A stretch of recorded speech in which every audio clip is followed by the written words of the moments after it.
Day marks 1524 day of daily lessons, daily reflections. And today will be a very simple topic, and that is reflections itself. I do daily reflections, daily lessons, and I think that we just sometimes go back to understand that every single day on consistent basis, every single week, we need to do reflections to build awareness, to build clarity.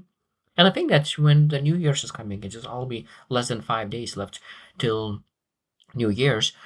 I think it's extremely important to understand how important it is to reflect on what worked, what didn't, what you're able to change, what you need to pivot, what you need to give away, what you're willing to do. Like there's so many things to really reflect on. And today I will give eight questions that you can really reflect. And I think that is extremely important to reflect them on consistent basis, just to make sure that we're able to become the best versions of ourselves. So number one question is, what am I currently avoiding? What I'm currently avoiding? And this is a beautiful question, and this is need to be consistently because reflected on because we avoid something, one thing, when we take action, we overcome things. Now there will be always new challenges in our lives, and be able to really choose to really go through those challenges, or able to choose to procrastinate, to avoid, try to really go up around it. Sometimes the only option is to go through it. And the question is, what I'm currently avoiding is just really getting into the core. What is the thing that I need to do, but I just don't do it? And this is again, this is uncomfortable decision and uncomfortable action, and this is a part of really staying in the same spot longer than you're supposed to be. Is that what am I avoiding? Because if I do the things that I need to do, I will move to the better tomorrow faster. Because I love the saying that's one of the most beautiful sayings is the longer you wait, the longer you wait. And what it says is the longer you wait and avoid taking action, the longer you wait to live of the results that you get from those actions. And that's again, the longer you wait, the longer you wait. So like what I'm currently avoiding. Number two is what I'm repeatedly doing that's clearly not working. What I'm repeatedly doing that's clearly not working. Like consistency is extremely important. It's extremely important to develop that ability to really do the right thing, discipline. But at the same time, we're able to ask, okay, what I'm doing is actually doing anything at all. Because it might be that I'm going to the path that is not working whatsoever. You know that you're not working, but you still keep doing the same thing over and over again. And again, so this is a clarity, that part of reflection, understanding who you are, where you're going, what's your beliefs, what your values, where you want to go. And when you know that something that you're doing right now is not working, rather than saying that, oh, I never quit, I do, saying I quit on the wrong things and I keep doing the right things. And this is again, this it's a powerful tool to have, being able to be an amazing quitter on the things that doesn't work. Number three, where I'm blaming instead taking responsibility. I really love this saying. Sometimes it's going to be not your fault, but it's your responsibility. Sometimes it's not your fault, but it's your responsibility. So what it means that is sometimes you blame, and theoretically there is their fault, and potentially we could feel legitimately say that they're at fault. Yeah, that's totally fine. They're at fault, but when you put that finger, you give away the power. But when you take ownership, you're finally able to do something about it. And that's again massive thing. So like when you think about the things in current situation in your life, you can really look into like, okay, which part of my life do I point finger? And then you ask like, do I enjoy this part of my life? Because every single time when you see that you point finger, you will find out that this area of your life doesn't working at the highest level that you really would love to. But when you start pointing the finger back into the mirror or back to yourself, and now you take ownership and you do the right things, there's nothing, no one to blame anymore. Number four is what I'm tolerating that I shouldn't be. What I'm tolerating that I shouldn't be. And this part is that it's most about yourself, about your standards, mess environment. low effort relationships, surface level relationships, poor sleep, poor hygiene, even disrespect from other people, like what you are tolerating. Maybe you have high standards. Maybe you don't have conversations. Maybe you're not able to really stay in a room when there is some kind of gossip going around. So like if there's gossip walking around, walking away, because this is your standard. And again, that's what you tolerate, what it shouldn't be. Because I think that every single person needs to indicate, like I need to build my standards and then I need to really follow them and then not tolerate them. Because I think that every single person needs to have non-negotiables. Otherwise, we will stay in the places that we do not belong.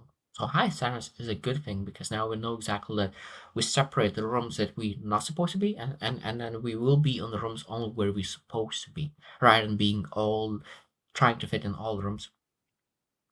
Number five is, am I trading short-term comfort for long-term gain pain? Am I trading short-term comfort for long-term pain? And I guess again, there's a lot of things. It means that when you feel a little bit anxiety, short-term uh, pleasure could be eating a burger, eating a sugar item, eating something, or you can really go for a run. So that means short-term comfort is eating. Short-term comfort is binging social media. But what that will lead to, and I think that one beautiful question is that comfort today, will that lead to regret tomorrow, later? Because if you use discipline today, you know that you will reap freedom tomorrow, freedom later.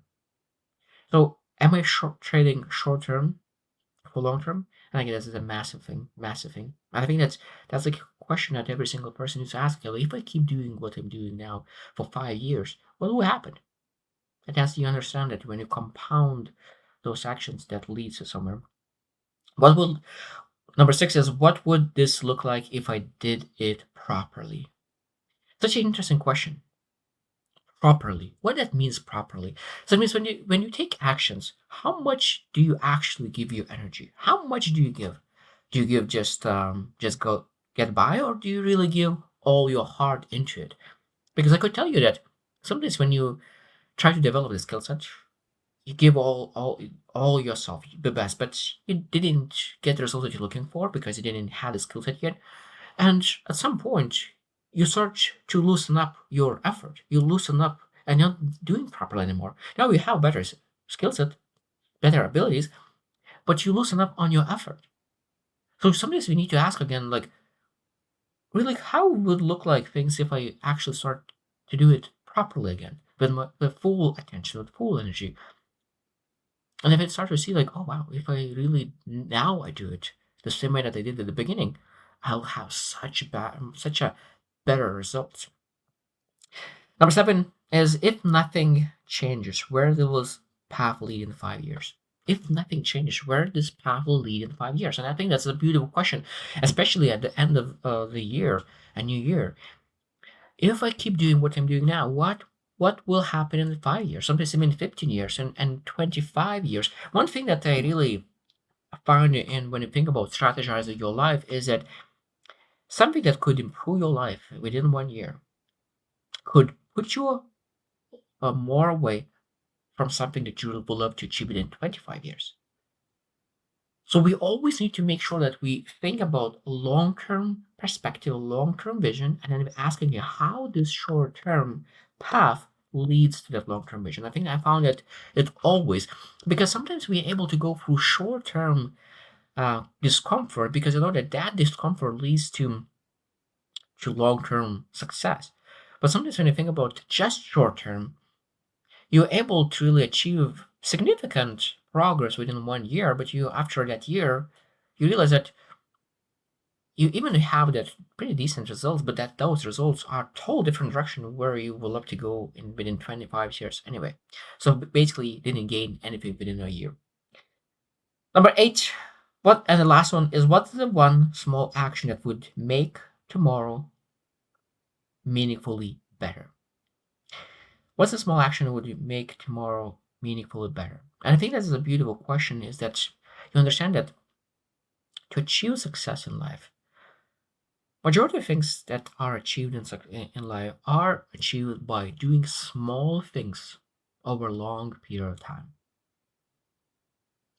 And so, like, eat an apple a day and keep your doctor away. And it seems like eating an apple is such a small thing, but when you look into like the impact of compound effect, and that's again, highly recommend the book by Darren Hardy on compound effect, and I think there is more books that speaks about it. Even Johnson Maxwell speaks about it, and I think it's such an important topic. Really understanding like how small things truly compound.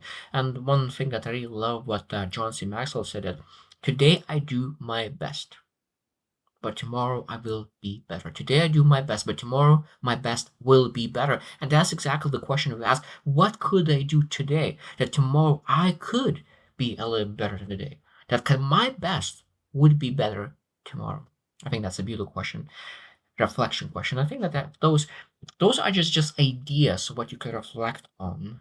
But I think that is extremely, extremely important to consistently reflect on everything because the more clarity you have, the more happiness and joy and bliss you're able to attract into your life. That's what I believe in. So I hope you choose to win and see you tomorrow.